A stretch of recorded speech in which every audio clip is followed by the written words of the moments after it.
हम टटोले अपने आप को।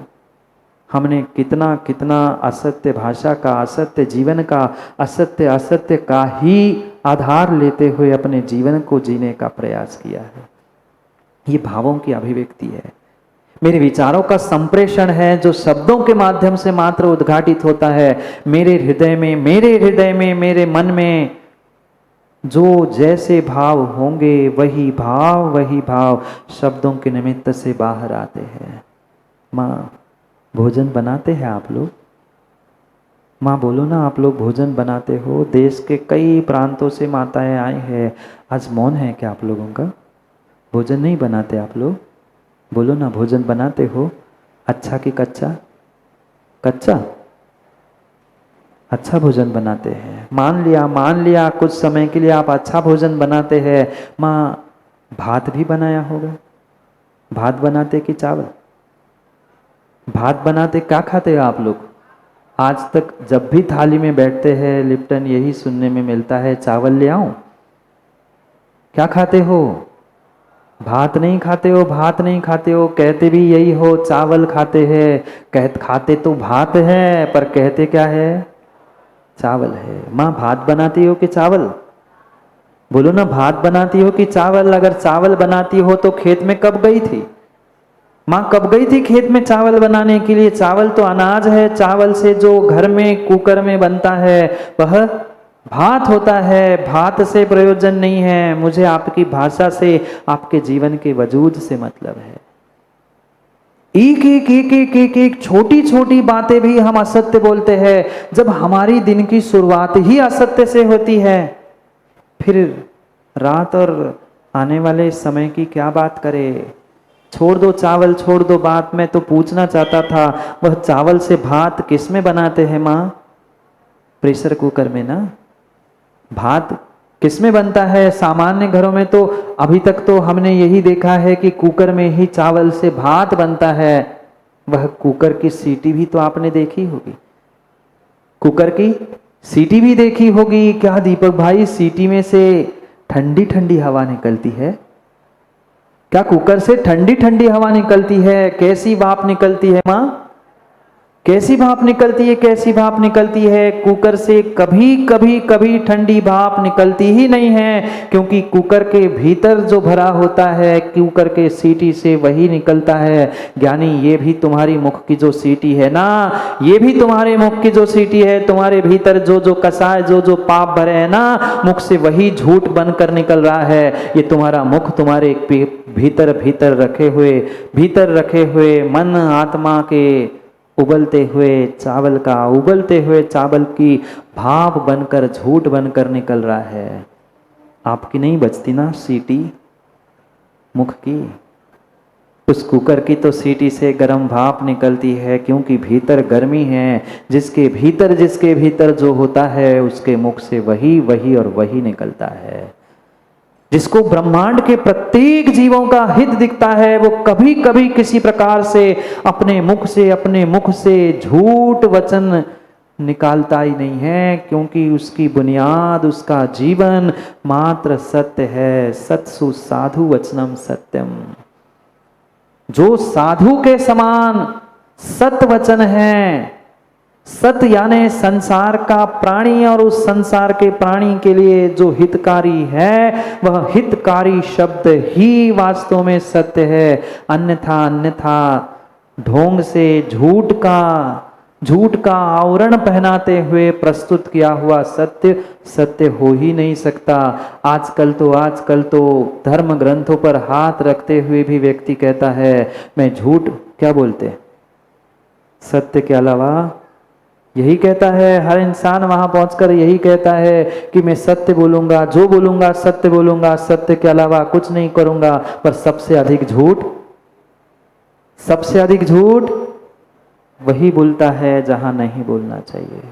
सबसे अधिक झूठ वही बोलता है। इंसान कहने के लिए तो कह देता है, पर भीतर भरा हुआ पाप, भीतर भरा हुआ झूठ वही तो मुख से निकलेगा। जो संसार के प्रत्येक प्राणी के लिए हितकारी है, मृदु मधुर गंभीर हितकारी है, ज्ञानी वही सत्य है। वही सत्य है जो दूसरों को छलने के लिए, दूसरों के साथ छल कपट करने के लिए, दूसरों को ठगने के लिए, दूसरों को डराने के लिए, अगर डराना ही नहीं, इवन दूसरों को हंसाने के लिए भी आपने भाषा का प्रयोग किया है, वह असत्य है। वह असत्य है, वह असत्य है। जिन्हें पंडित जी तत्वार्थ सूत्र पढ़ाना, उसकी भावनाओं में क्या समझाने का पीके जैन साहब प्रयास किया, आप तो रोज आजकल पढ़ रहे हैं। आने वाले दिनों में उसका व्याख्यान भी आप प्रणत सागर जी से सुनोगे, समझोगे। अगर किसी प्रकार से क्रोध, लोभ, हास्य, भीरुत्व ये भीतर बैठा है तो व्यक्ति कभी कभी सत्य बोल ही नहीं सकता। हंसी मजाक में तो इंसान सत्य मुश्किल ही है बोल पाए।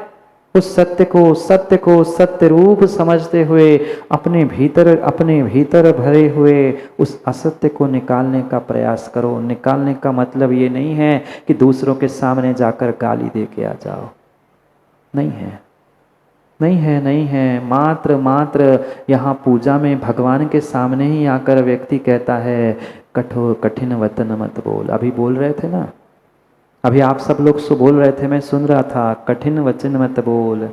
क्या कह रहे थे माँ? बोलो ना अखिलेश पंडित जी, कठिन वचन मत बोल पर निंदारू झूठ तज।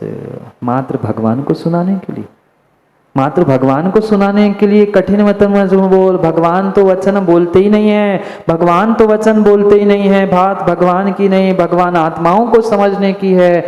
कठिन वचन तुम्हारा प्रत्येक कठोर वचन, पर की निंदा, दूसरों के प्रति जो कटाक्ष की हमारी भाषा है, वह प्रत्येक भाषा, प्रत्येक तुम्हारी सोच झूठ और झूठ है, असत्य है। बोलो ना शिविरार्थियों, आज तक आपने किसी की निंदा नहीं की ना? किसी को गाली देते हुए कठोर शब्दों का प्रयोग नहीं किया ना? माँ कितनों को कठोर शब्दों से प्रताड़ित किया। इतना तक आज का धर्मात्मा भूल जाता है कि हम भगवान के सामने खड़े हैं, कि गुरु के सामने खड़े हैं, वही गाली बकना प्रारंभ कर देता है। कैसी विडंबना है। जीव भूल रहा है क्योंकि उसका वजूद ही आज बदल रहा है, बुनियाद ही समाप्त हो गई है। कितने सारे जीव हमने अपने आंखों से देखे। भगवान का अभिषेक चल रहा है, भगवान पर शांति धारा चल रही है, पर उनके मन की नहीं हुई। भगवान ज्यों ही पांडुकशिला से स्थान पर विराजमान हो गए, वही परात, वही कोपर, वही पांडुकशिला उठा के सामने वाले के सर पे मार दी। ये धर्म है। सत्य घटना बता रहा हूं। ये सत्य है, ये धर्म है? नहीं।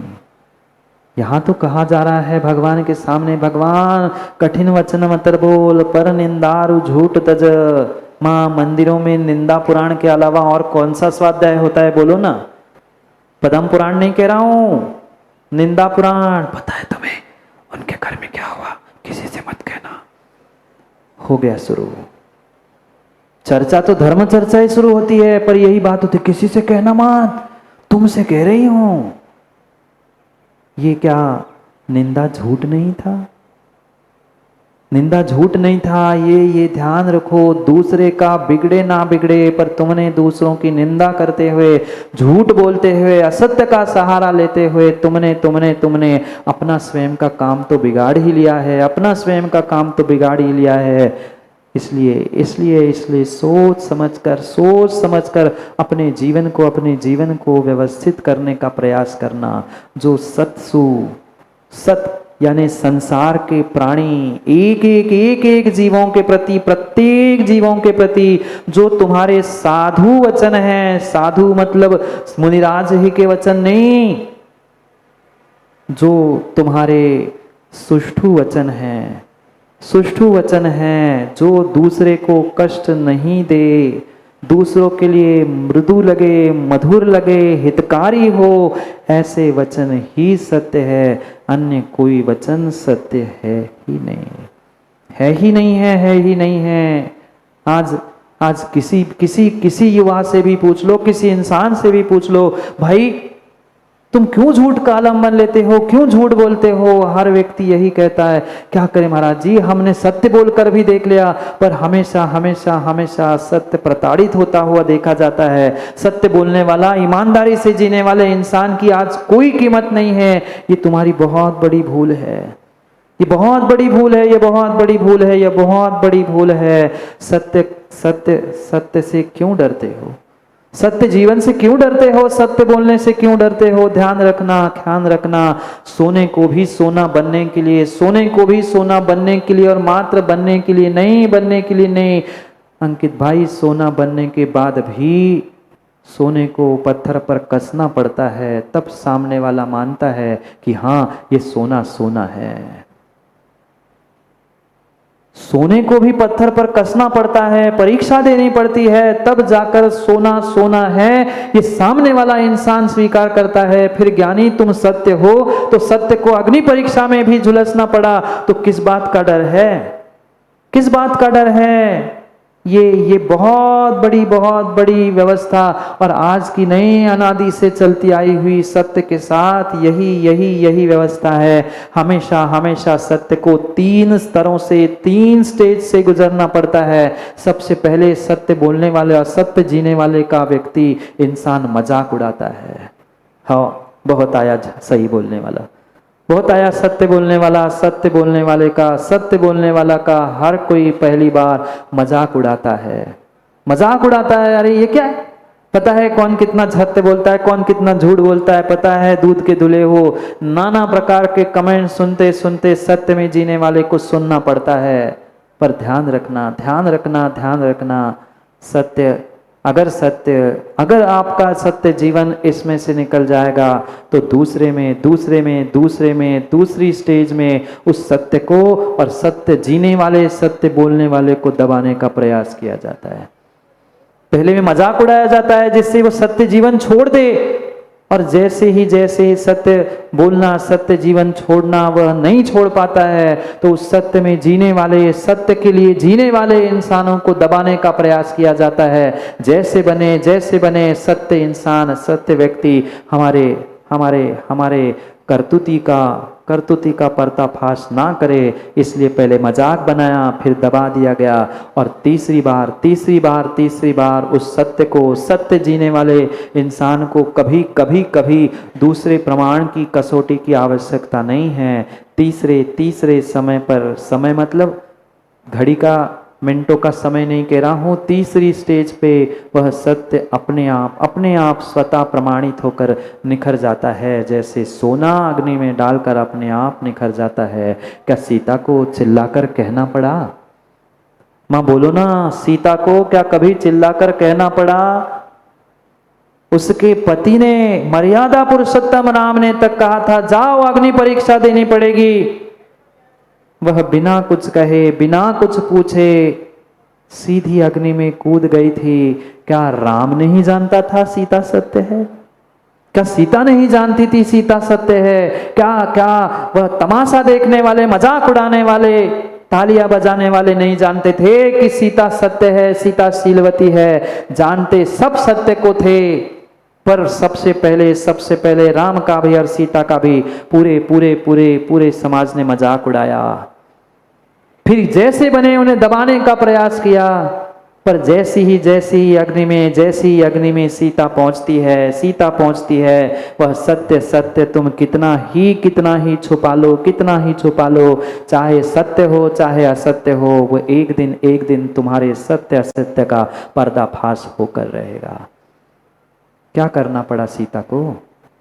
क्या करना पड़ा? कुछ नहीं। वह अग्नि परीक्षा देने के लिए जाकर अग्नि में बैठ गई और अपने प्रभु, अपने गुरु से मात्र प्रार्थना की। कल की थी प्रार्थना, मात्र अपने गुरु, अपने प्रभु से प्रार्थना की, और प्रार्थना का फल ये हुआ, सत्य का सत्य, पानी का पानी और दूध का दूध हो गया।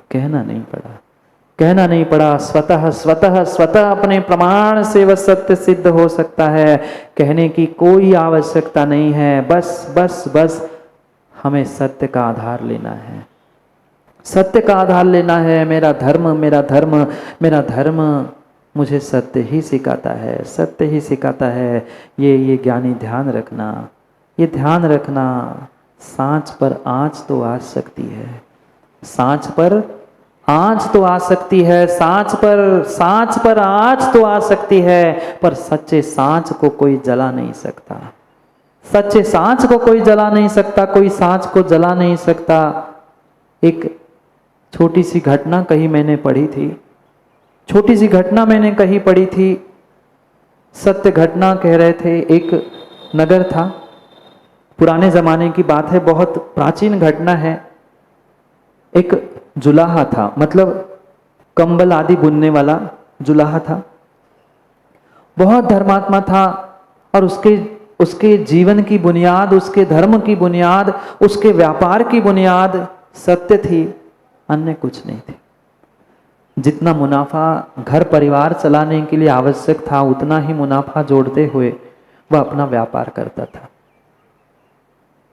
जो जितना बने उतना मीठे शब्दों का प्रयोग करते हुए उस कंबल को बुनते समय भी कहीं ना कहीं भगवान की स्तुति, भगवान के भजन, भगवान की प्रार्थना गुनगुनाते हुए वह कंबल बुनता था।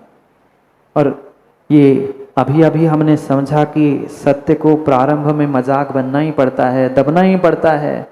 उसके साथ भी यही स्थिति थी। जो पापी है, जो झूठा है, जो बेईमानी से पैसे कमाता है, आज उसे तो कितना ऊपर बिठाया जाता है, पर सत्य से 2 समय की रोटी खाने वाले की आज समाज में, देश में कोई कीमत नहीं है, कोई कीमत नहीं है। अरे बड़े बड़े अफसर और बड़े बड़े नौकरी के स्थानों में भी जाकर खोज करके देख लेना, जो नीचे से लेते हैं, समझ जाओ, जो नीचे से लेते हैं उनकी तो बहुत बड़ी प्रशंसा होती है, और जो सीधे सीधे, जो ईमानदारी से काम करते हैं, उनकी आज उस स्थान में भी, घर में, परिवार में, समाज में भी कितनी कीमत है। ऐसी स्थिति उस जुलाहा की थी, ऐसी स्थिति उस कंबल बनने वाले की थी। जबकि उसे स्वयं पर विश्वास था, प्रभु पे विश्वास था, अपने कार्य पर, अपने सत्य पे विश्वास था। जो चाहे हो जाए, मैं सत्य का साथ नहीं छोड़ूंगा, मैं धर्म का साथ नहीं छोड़ूंगा। ये ऐसा सत्पुरुष, ऐसा साधु पुरुष वो था। जैसे तैसे अपना घर गृहस्थी का कार्य चलाता था, पर सबको ये पता था गरीब जरूर है, पर नेक है, ईमानदार है। सत्य ही उसके जीवन की बुनियाद है। एक बार एक वणिक, एक व्यापारी सेठ था, सोचता है ये तो सीधा साधा है, सत्य धर्म से जीने वाला है, ऐसे लोगों को तो बहुत जल्दी ठगा जा सकता है। क्योंकि परसों भी हमने समझा था सीधे पेड़ तो जल्दी कटते। उस सेठ ने भी यही सोचा, मैं तो इसको बहुत आसानी से ठग लूंगा।